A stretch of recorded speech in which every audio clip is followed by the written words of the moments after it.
Hello again, my name is Veston, and welcome once more to Cartoon Theory. With another Kanto Pokemon countdown on the way, I figured now would be the time to ask the age-old question. What Pokemon movies, in my opinion, were the most dramatic and well thought of? As we all know, the Pokemon movies knew how to generate dramatic and emotional moments into their stories, whether it be Ash saying goodbye to Lucario or even May saying goodbye to a talking Manaphy.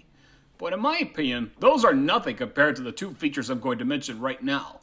But before I do, I will give an honorable mention to Spell the Unknown.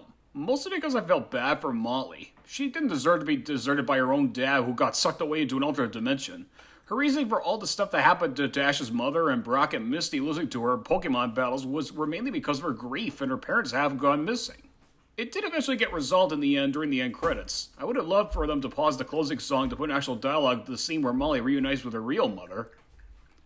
Okay, with that out of the way, here are the main Pokemon movies that, in my opinion, are the most dramatically emotional and well thought of. Pokemon Forever and Destiny Deoxys. Unlike the previous three films, Pokemon Forever took more time to be emotional and have a bigger impact on the story than just immediately jumping into the action.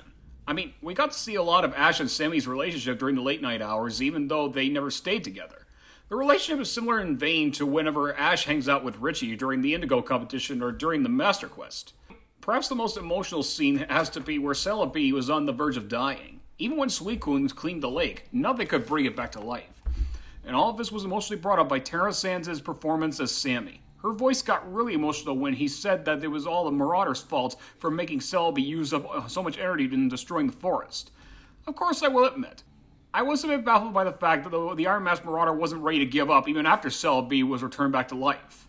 But it was taken care of thanks to Pikachu's Thunder Shock and the other three heroes arresting him. Oh, and Onix certainly gave new meaning to "Shop and beg for mercy, Tyranitar!"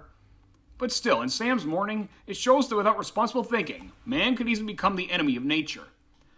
The careless Marauder nearly destroyed everything we come to know and care about, and serves to listen to everyone, to respect all living creatures in their natural habitats. As for Destiny Deoxys, it takes a simple premise of a young child who became afraid of all Pokemon and turned it into something very big and important. As we all know, the cause of Tori's Pokephobia was of course when he was 5. He was in the midst of a Celeon Walrus stampede while on an expedition to the North Pole. Although he wasn't hurt, he was traumatized by the experience.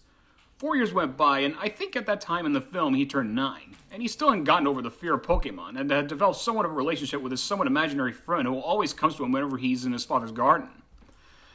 Ash and the others try their best to get Tori to be in touch with Pokemon, and despite Brock's attempt at lunch not working, Tori realized that they were just trying to help, and after giving his new friend some cookies in the shapes of Pokemon, he and the others begin to play with the Pokemon, slowly helping him diminish his fears. But despite Corphish unintentionally startling Tori, Ash knows that he's not ready to get a touch of Pokemon, and he can take his time, no rush. Suddenly, Rayquaza goes on a rampage against Deoxys for invading his territory that causes the entire city of LaRouge to suffer a power outage, thanks to the force field caused by Deoxys. This movie is pretty much Armageddon mixed with War of the Worlds. When Minun gets kidnapped by the purple Deoxys clones, Tori feels like it was all his fault. Basically, for all his fears of Pokemon, his genuine fear is letting everyone down, including himself. But part of why I like so many stories where Tara Sands voices of Pokemon characters the feeling lies beyond fear, hope. Because no matter how unsure he was of what works against him, Tori moved forward and improved, helping Ash save the town with his ID card to stop the security robots from going haywire. And from that moment forward, Tori realized that Plusle and Minun are cute and adopted them, thus cured from his Pokephobia. Destiny Deoxys was pretty much Armageddon if it was animated, but without an asteroid. A Pokemon from outer space doesn't destroy mankind. So there you go. I hope this answers today's cartoon theory. What are your thoughts on Pokemon Forever and Destiny Deoxys? Do you like these films? If not, then feel free to let me know in the comments what are your favorite Pokemon movies and why. Join us again soon for another cartoon theory. Bye for now.